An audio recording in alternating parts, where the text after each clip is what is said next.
जी हाँ बिल्कुल, एतमाद हमारे लिए सबसे अहम चीज है।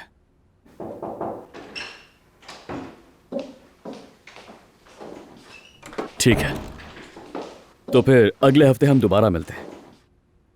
खुदा हाफिज। नेक तमन्ना है। जी आमुर साहिबा। आपकी मंगवाई हुई चीजें ले आई हूँ उमर साहब।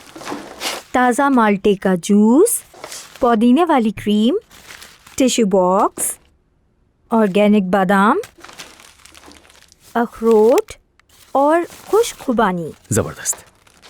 रोमियो और जूलियट किताब के लिए तोहफे की पैकिंग भी।